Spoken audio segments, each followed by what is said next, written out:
SonicLAB TV.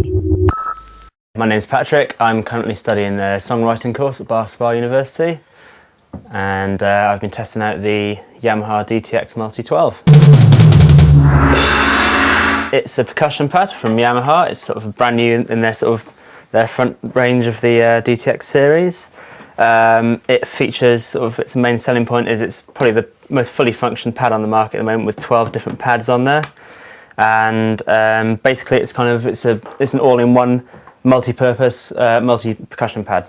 So it's got these edge pads as well as main pads, right? Yep, indeed. Yeah, you've got your main pads here, and you've kind of got all these six here are also can be assigned their own sounds as well, which is quite handy. You can obviously imagine it's very useful for sort of rim shots, but you can put any voice particularly that you want on there. They can be used as just normal pads. It's got 3 settings, so you can either use your main sticks for your full throttle.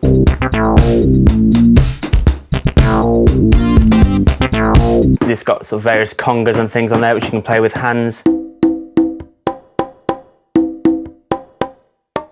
And if that's not enough, you've also got like a finger setting as well, so you can actually just play it with fingers as well. But the main thing that strikes you with it when you sort of get hold of it, it's pretty solid. I mean, you've got these sort of big rubber pads on it, which are they've really got some give in there. You can give it a good whack, and I think you'd be pretty confident it's not going to wear out in a hurry. I mean, I was pretty impressed. It's really solid.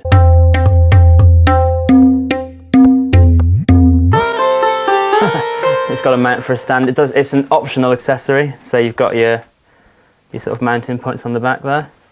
I mean, the stand is, I think, probably sort of 99% of people probably need the stand. I mean, what I found was when I plugged it in, it's quite easy to sort of hit 2 pads at a time there with these sort of rim shots. I think it's over 1,200 sounds built in. It's got 50 sort of preset kits already built into it.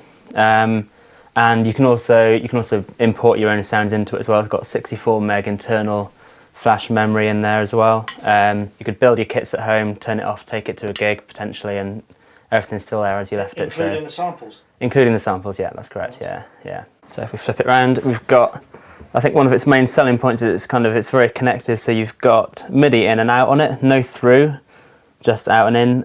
You've got a foot switch input there, you've got a hi-hat control as well for a foot switch, and you've got inputs there for 5 extra pads as well, so you could potentially have sort of 5 extra different separate pads connected to it.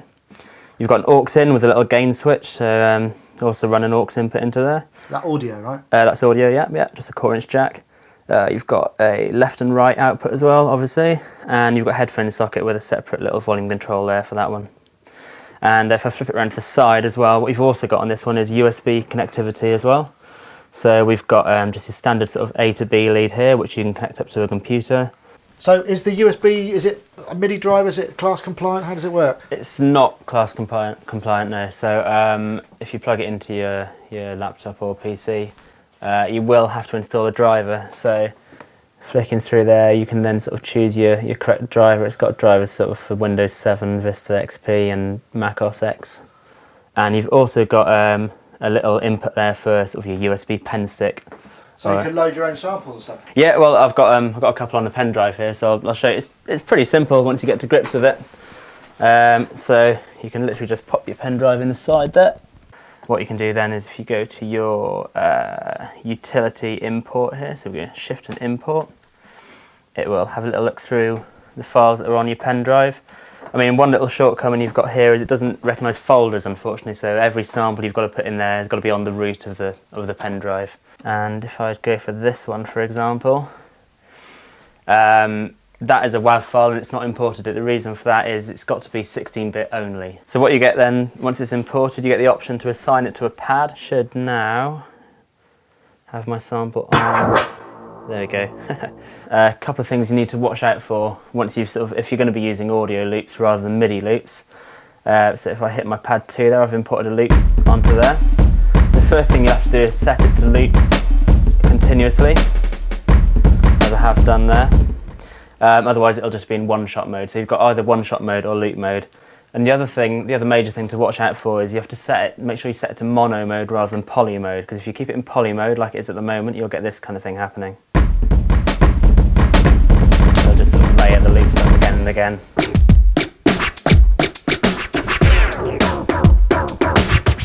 Built-in pattern recorder. To get your first pattern recorded, just hit down shift and record there, and it'll arm your pattern. What you've got then, it'll ask you how many measures you want in your sort of pattern that you're going to record. So standard, it'll default to 4. Obviously your tempo there, we'll keep it at 120 for now. And you've got a quantize function as well there, which it will quantize the loop after you've recorded it if you wish. So if I hit play, you'll hear a slightly obtrusive metronome, and we'll record something in.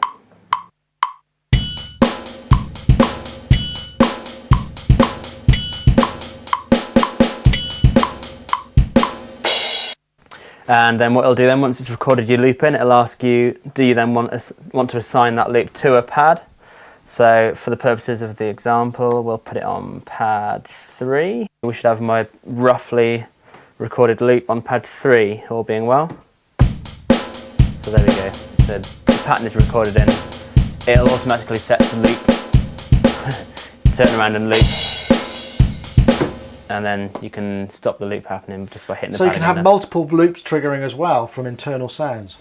You can indeed, yeah. You can use any of the kits, any different sound set at all, and you can assign that to different pads in your own custom kit. So what do you think about the sounds in general? I think the sounds are really good actually. They sound great, yeah. A good range of stuff? Yeah, they've got all sorts of stuff on there. Pretty much kind of lots of sort of world kits.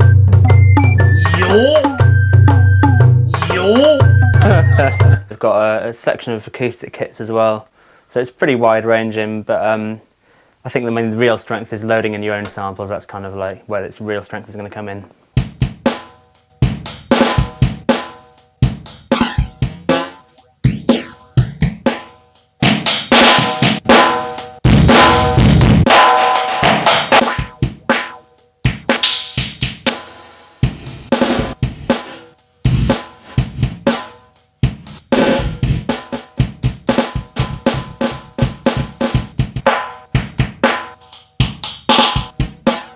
What are the sort of plus points about this then? Okay, well, I mean, it is massively configurable. It's, you know, it's really versatile. So if you're coming at it from a live perspective, you can get all your kits in there, you can load all your samples in. Once you've got it set up, it is set up, you can just turn it off, take it to a gig potentially, and it's all in there for you. And sort of as I mentioned, it's very, very robust. I'd have no qualms with using that in a live situation. And could it be at the heart of a kit, so a sort of hybrid kit? Yeah, definitely. I mean, another massive advantage is how much connectivity. You've got another sort of room for another 5 pads to plug in on the back. You've got a hi-hat control, a bass drum control. And what about the onboard sounds for use, you know, for people who are perhaps doing kind of cover bands and that sort of thing? Yeah, you could make use of them. Acoustic kits, I didn't find them great personally, but sort of there's a lot of sort of sub-bass booms in there and stuff. You know, there's a lot of sound effects.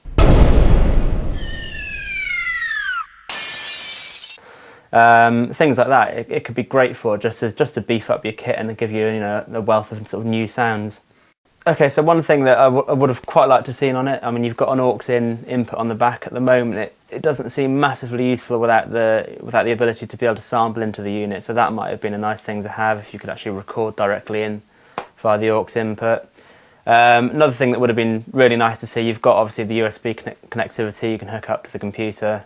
Some kind of editor might have been nice, some kind of software interface that you could edit stuff with. That would have been a really, really nice function. So it's retailing at, in pounds, it's £685 RRP.